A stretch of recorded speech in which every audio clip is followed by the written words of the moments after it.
của chính quyền Tổng thống Trump bao gồm việc thúc đẩy nền kinh tế và phát triển cũng như phân phối vaccine đến người dân trong thời gian kỷ lục. Phó Tổng thống cũng cho biết, chính quyền Tổng thống Trump yêu cầu Tòa án Liên bang bảo vệ quyền tự do ngôn luận trong trường đại học. Ngoài ra, ông kêu gọi các nhà hoạt động chính trị trẻ tiếp tục chiến đấu cho tính toàn vẹn của cuộc bầu cử.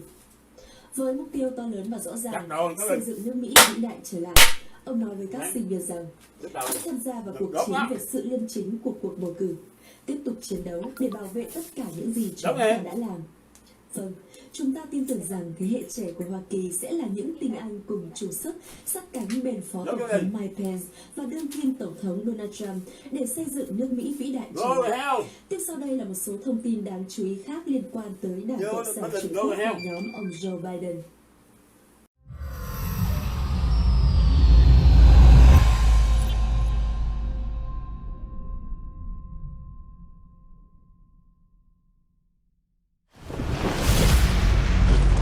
The challenge of the Chinese Communist Party and the threat that it poses to the United States and our allies is of critical importance to us right now. I think in the long term, in terms of American security policy, China is going to be a much more powerful country than Russia.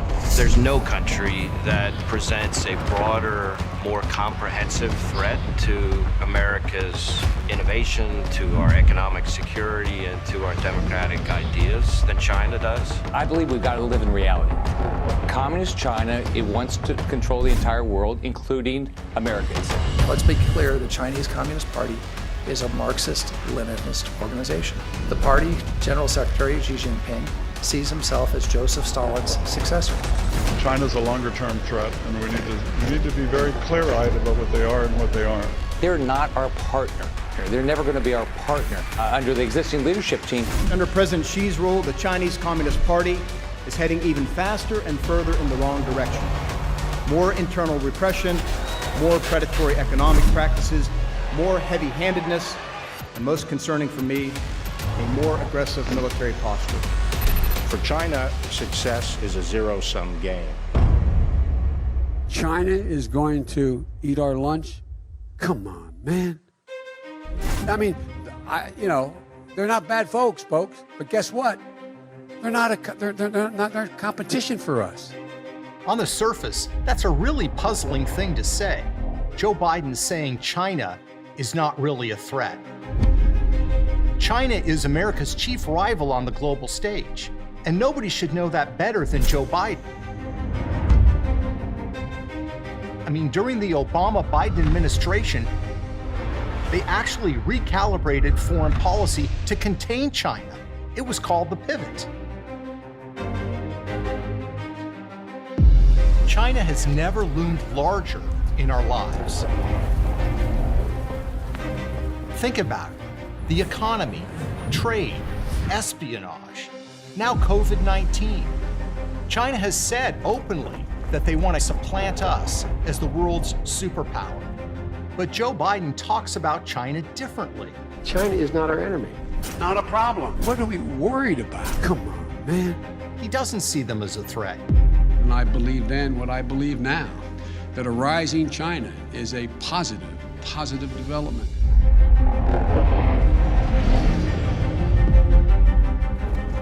He welcomes their rise as a global power. Why exactly? Perhaps it's personal. Perhaps it's about his family. Perhaps it's about the money.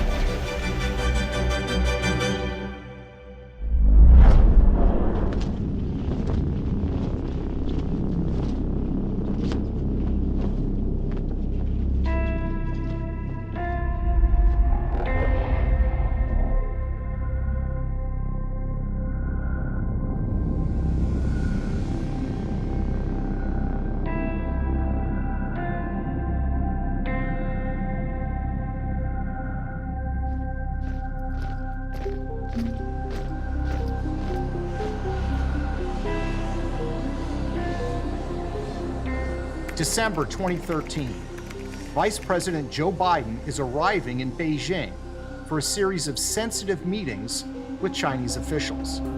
The Chinese give him the red carpet treatment, literally. But also along for the trip, Joe Biden's son, Hunter Biden.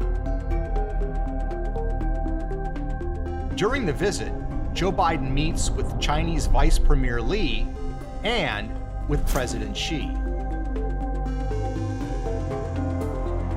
A 2013 trip to China getting new attention this morning, not for what Joe Biden did, but for who he brought with him. And what was Hunter Biden doing? We're not sure. He doesn't appear in many pictures of the official festivities. But what we do know is this. 10 days after father and son returned to the United States, Hunter Biden's small investment firm announced a $1 billion private equity deal with the Chinese government. And where did the capital come from for this deal? From the Chinese government itself.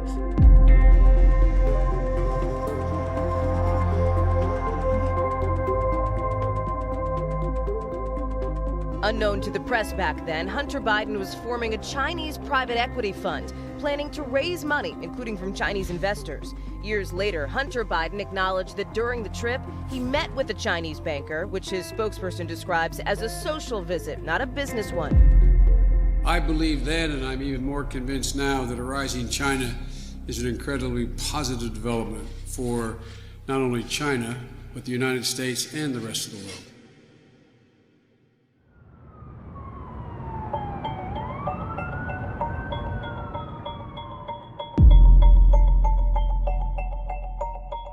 Hunter's small firm got a deal that no one else had in China.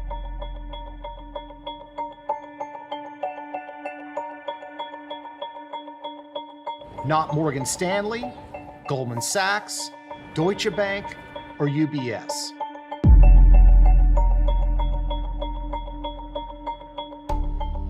And are you vulnerable on this issue at all because of your son's business dealings in China?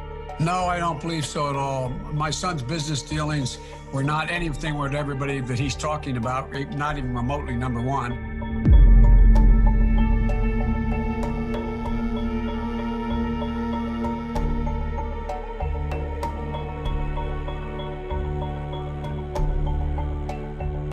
What's interesting is Hunter Biden had no real background in China, in finance, or private equity. In fact, Hunter had what might be called a spotty resume. A couple of youthful jobs, owing directly to his father's influence. He was once made a director of Amtrak based on the fact that he'd ridden on trains. He'd been addicted to crack cocaine, had an unsettled domestic life, and a brief attempt at a naval career ended with a discharge over drug use.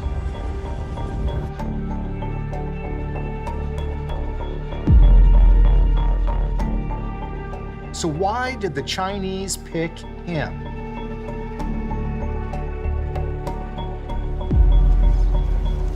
Spring 2017.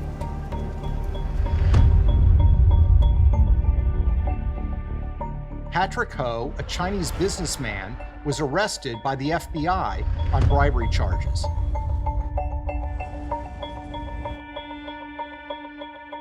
He worked for a Chinese energy company with close ties to the Chinese military.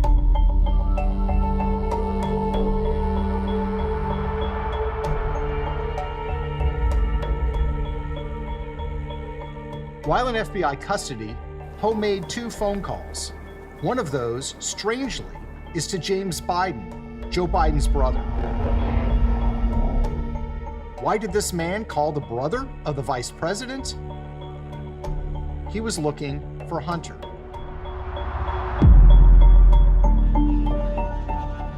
This is the remarkable and largely hidden story of the secret financial relationship between the Biden family and the Chinese government. It's a relationship that grew while Joe Biden was Vice President of the United States. And shortly after he was appointed the point person on U.S. policy towards China. Our investigation is based on corporate records, financial documents, legal briefings, and court papers. It's the story of the second most powerful man in the world at the time, and how his family was striking deals with America's chief rival on the global stage,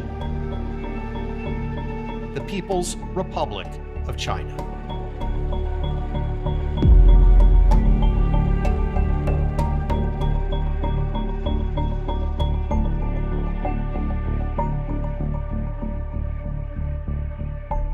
And it's a story that has been largely never told.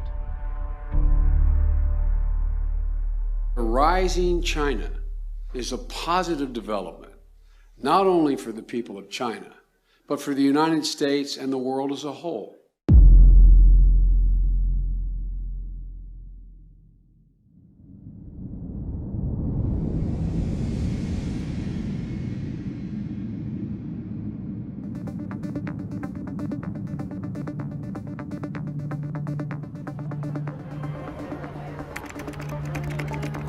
January 2009. Joe Biden is inaugurated Vice President of the United States. I, Joseph Robinette Biden Jr., do solemnly swear that I will... It was a remarkable moment for Biden, who had spent more than 35 years in the United States Senate. Born to a family of modest means in Scranton, Pennsylvania, he would become known as Lunch Bucket Joe. He joined the political world early and won election to the United States Senate at the ripe age of 29. He was sworn into office just 6 weeks after reaching the constitutionally required age of 30. From its earliest days, Biden's political career was not just about Joe, but about the larger Biden family. Politics was a family business. When Joe did well, the family did well. Joe's sister, Valerie Biden, became a political consultant who was hired by Joe's many campaigns. Brothers Frank and James became involved in securing government contracts and deals overseas with foreign governments. Joe's son Hunter became a Washington lobbyist, representing clients from Delaware, the state that his father represented in the U.S. Senate.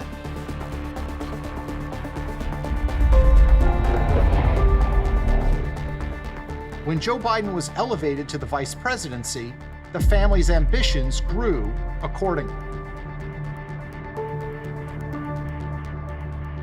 Now the world was a business opportunity, and the Biden family was looking for deals, including with foreign governments. Just months after Joe Biden was inaugurated vice president, his son Hunter Biden formed a company called Rosemont Seneca Partners.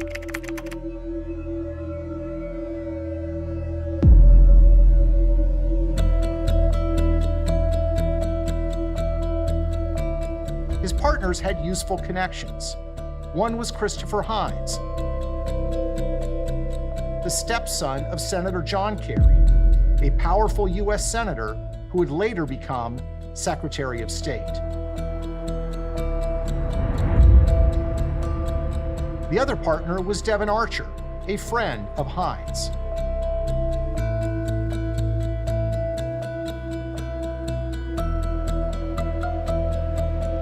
Rosemont is the name of the Hines family's 90-acre estate outside of Fox Chapel, Pennsylvania.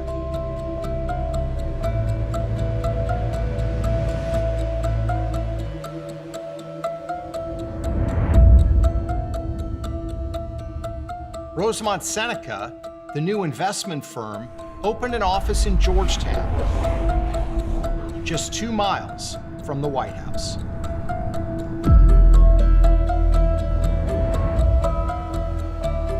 Outside of Fox Chapel, Pennsylvania. One of Hunter Biden's big scores was a controversial deal he landed in the troubled nation of Ukraine. In 2014, the Ukrainian government fell, and Joe Biden became America's point man for the troubled country.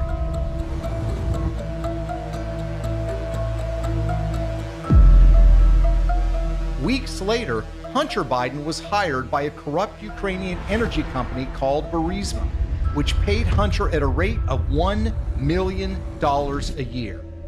This despite the fact that he had no experience in energy or in Ukraine.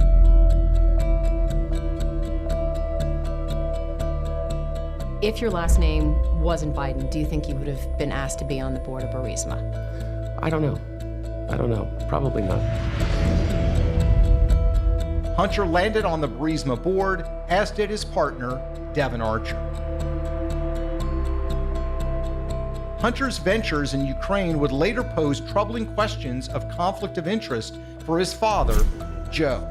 I will support and defend.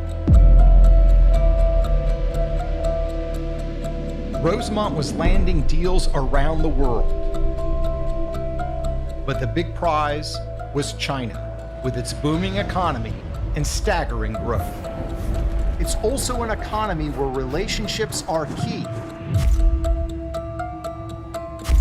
especially with the Chinese government.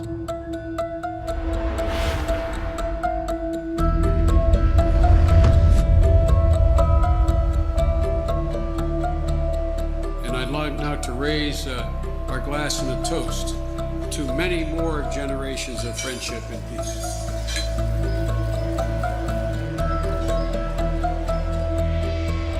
Hunter Biden began meeting with Chinese government officials at the highest levels of power.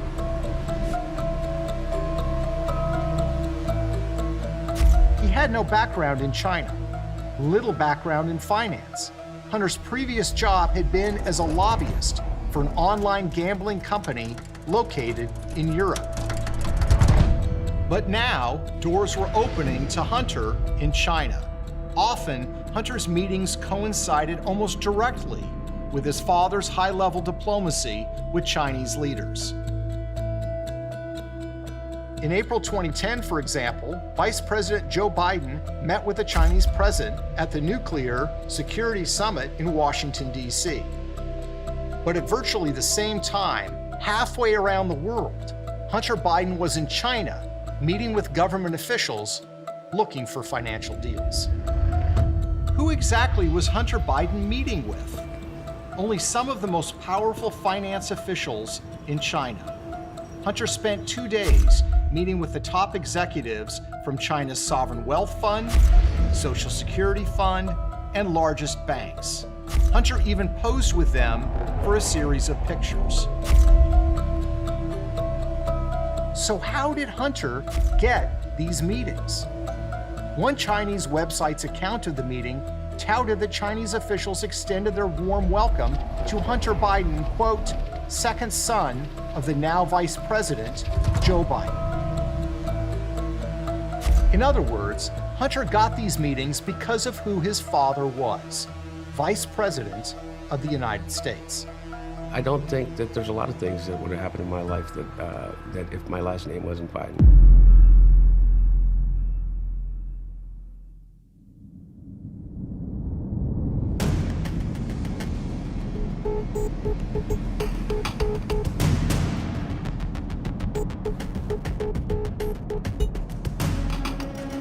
Vice President Joe Biden, with one eye towards a possible 2016 bid, is getting the chance to flex his international muscle power in Asia.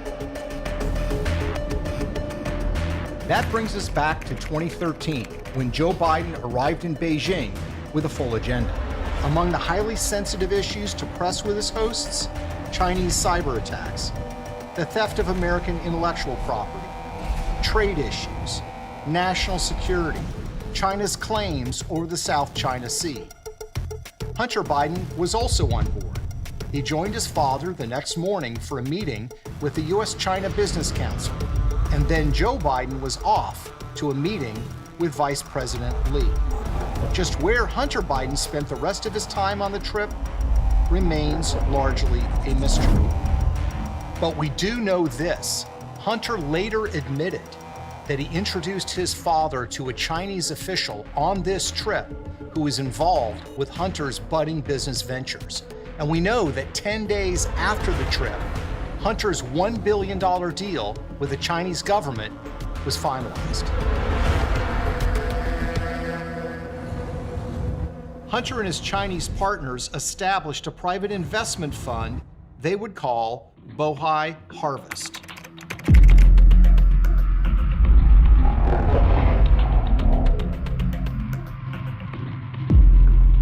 The Chinese government provided the money. Hunter was given a seat on the Bohai Harvest board of directors and a 10% equity stake in the new company. Devin Archer, his business partner, was appointed vice chairman. The new firm enjoyed an unusual and special status in China, operating through the Shanghai Free Trade Zone. No other investment fund in the world had a deal like Biden's firm. Not UBS, not Goldman Sachs, not Morgan Stanley, no one. In short, the son of the Vice President of the United States, with little investment experience, no experience in China, got a deal in the People's Republic of China that no one else had. And he got that deal shortly after his father was appointed point person on U.S. policy towards China. But this isn't just another story about a politician's kid getting rich. Hunter's new firm, Bohai Harvest, began making investment deals around the world that would serve the strategic interests of the Chinese government.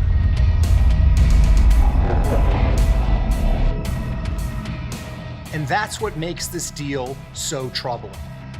That's a bold thing to say, but it's true. This new firm started making investment deals that would serve the strategic interests of the Chinese military.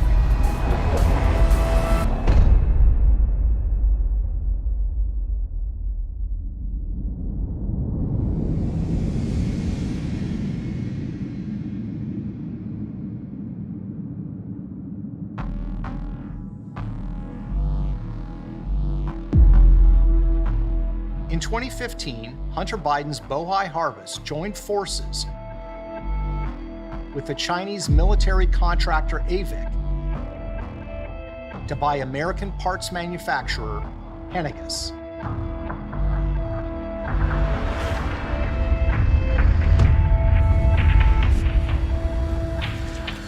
Henniges' technology is considered dual use, meaning it can be used for commercial and military purposes. And deals like these require approval of the highest levels of the federal government. Hunter Biden's partner in the Henniges deal, the Chinese aviation giant AVIC, was notorious for its history of stealing U.S. military technologies to build their own fighter jets and drones. But in September 2015, AVIC bought 51% of Henniges. And Hunter Biden's Bohai Harvest bought the other 49%.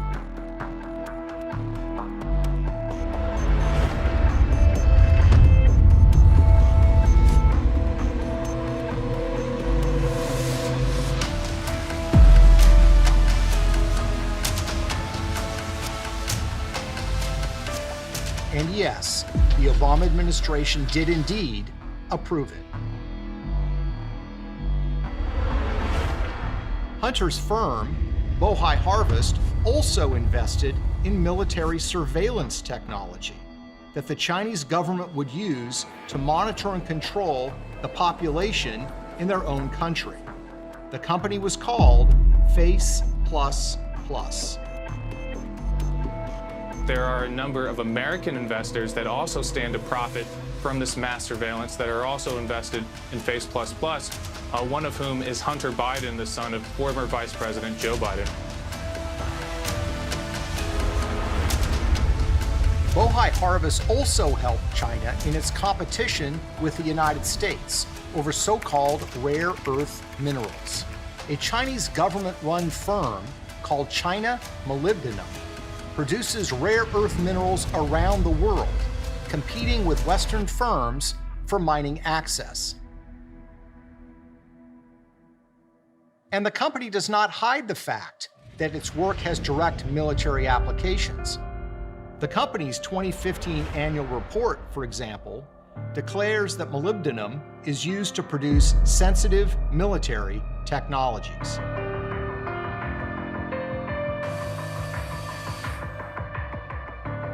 What's fascinating is that while Hunter Biden and his firm were helping Beijing in the race to acquire rare earth minerals, his father's administration was actually fighting them. In 2012, President Obama announced that the United States was filing a complaint with the World Trade Organization because China was trying to control the global market. In 2014, the World Trade Organization agreed that China was trying to do so. Yet, 2 years later, Hunter's firm joined with China Molybdenum and announced that together they were buying more than half of one of the largest copper mines in the world. And so while the Obama administration was competing with China in the race for rare earth minerals, Hunter Biden and his firm were actually helping Beijing win that race. But there was an even more troubling deal. In December 2014, Hunter's firm became an anchor investor in a company called China General Nuclear, or CGN. CGN had been wholly owned by the Chinese government, but it was now selling off a minority stake to a favored investor. Hunter Biden presumably didn't realize that when his company was investing in CGN, they were investing in a company that was under FBI investigation for stealing U.S. nuclear secrets. In fact, less than 18 months after Hunter's Chinese firm invested in China General, a nuclear engineer named Alan Ho and the company were charged by the U.S. Justice Department with stealing nuclear secrets from the United States. According to the FBI, Ho had been working under the direction of China General to steal American nuclear secrets since 1998. It's not clear whether the FBI or the Obama Justice Department knew that Joe Biden's family was actually involved with CGN. But what is clear is that China has been trying to steal American nuclear secrets for a long time. Is it really that crazy to think that by partnering with the son of the vice president, they were trying to buy them too? And make no mistake, these firms Hunter was dealing with are directly tied to the Chinese military. In June 2020, the U.S. Department of Defense released a list of companies doing business in the United States that were known to be connected to the Chinese military. On that list, AVIC and CGN. But the Bidens weren't done cutting deals in China.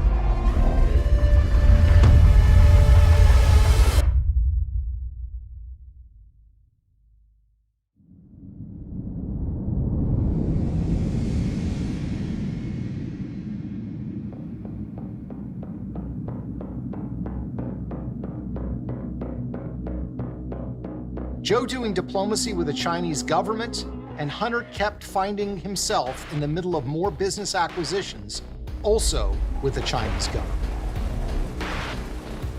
A confident China was on the march, asserting its power and flexing its muscles. China had promised the world that it wasn't going to militarize the area. but they went ahead and did so anyway. The Chinese aggression was aimed at America, too.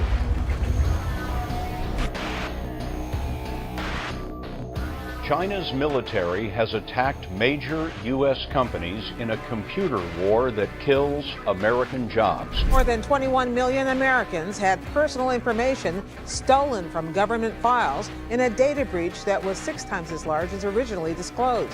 The information was hacked from the Office of Personnel Management, or OPM, which said today it is highly likely that anyone who went through background checks to apply for a government position since 2000 was affected.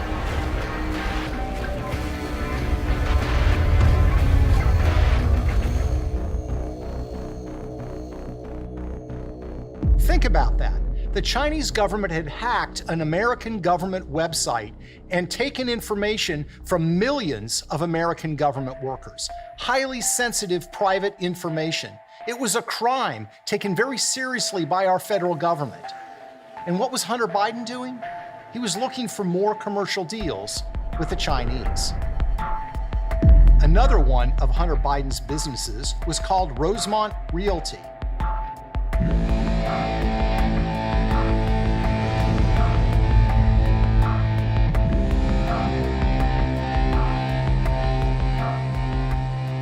Co-founded with Devin Archer, who is the chairman of the firm. Just like his investment firm, Hunter Biden had no background in commercial real estate. But that didn't stop him from getting a seat at some of the biggest tables around the world. Who was Rosemont Realty negotiating with? That would be a company called Gemini, a former subsidiary of a Chinese state-owned company with close ties to the Chinese military. Rosemont Realty certainly played up the Biden connection in the material they provided to possible investors.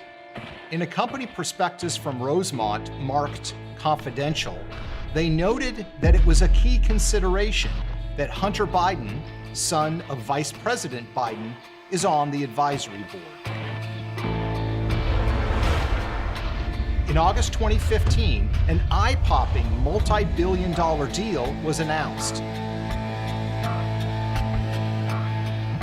The Chinese company Gemini was buying a 75% stake in Hunter Biden's company, Rosemont.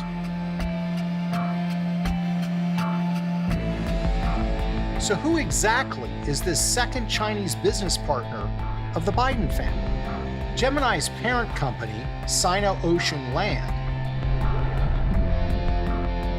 is actually run out of the headquarters of the China Overseas Shipping Company, COSCO, which is called the fifth arm of the Chinese Navy. So you have two big deals between the Biden family and the Chinese government, or Chinese government-linked firms, in the years following Joe Biden's appointment as the point person on U.S. policy towards China. But there was still more business to be done. Hunter and his business partner, Devin Archer, began working with yet another firm. This one called Burnham Asset Management. Out of an office in New York City, they worked to line up more deals with Chinese companies, many of them mysterious and with murky ties to the Chinese government. One of the companies was called Kirin Global Enterprise Limited, a mysterious investment vehicle run by Larry Li and Guo Jinfeng. Very little is known about Kirin other than the fact that they invest heavily in mainland Chinese infrastructure. Another Chinese firm the Bidens wanted to partner with is called Harvest Global Investments.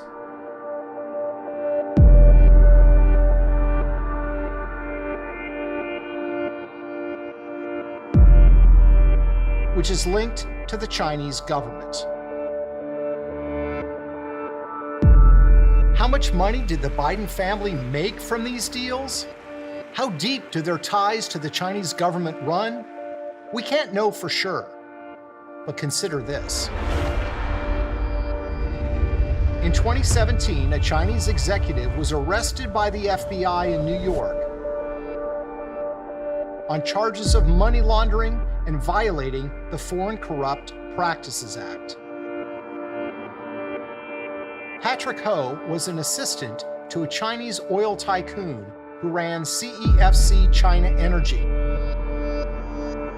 which had strong ties to the Chinese military.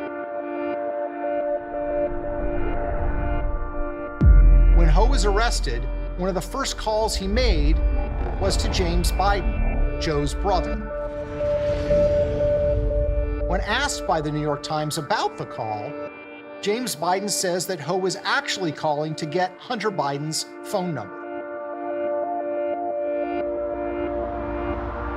Patrick Ho was charged and convicted and went to jail for those charges. Why exactly was he calling Hunter Biden? What sort of help was he expecting? We don't know the answers to those questions, but what we do know is that the Bidens have cultivated very close relationships with members of the Chinese elite, and some of those relationships would be very hard to defend.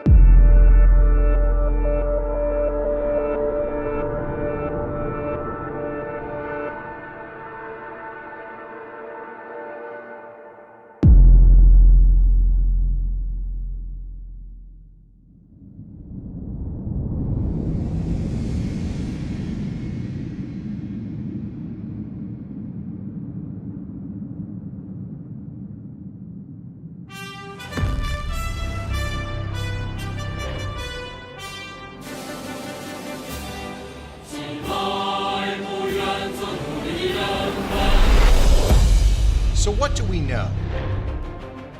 We know that the Biden family has a series of lucrative deals with the Chinese government. We know that these deals came despite a lack of experience by the Bidens in the areas they cover. We know that they happened while Joe Biden was steering U.S. foreign policy towards China.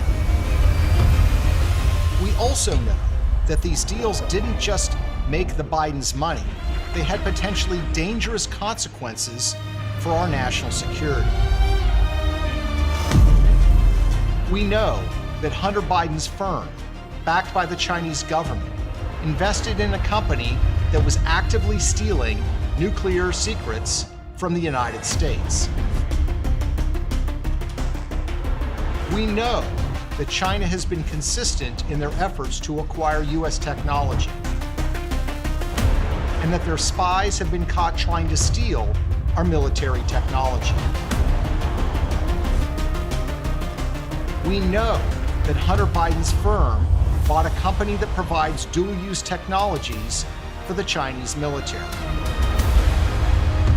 We know that global powers have tried to stop China from monopolizing the world's mineral resources. And we know that Hunter Biden's firm bought a company that actually helped China in its competition with the United States for mineral resources. And we also know this, that Biden investment firm that helped China gain access to dual-use technology, that invested in Chinese surveillance technology and helped China in its quest to control the world's strategic metals? Hunter Biden was forced by political pressure to resign from that firm's board of directors in late 2019. But Hunter quietly maintains an ownership stake in the firm, a stake worth millions of dollars, and stands to be worth even more as its China partnership prospers. Why did you leave the board in April? It's a 5-year term. And you chose not to? I chose not to. Yeah. Why? I think it's pretty obvious why. So why does this matter? Because we need to know who our leaders are doing business with. Who is making them wealthy? Who might they be beholden to? It's the oldest story in politics. We need to follow the money. A rising China is awash in money. The money trail stretches all across the globe. And some of those trails lead straight to one of America's most prominent political families, headed by a man who calls himself Lunch Bucket Joe.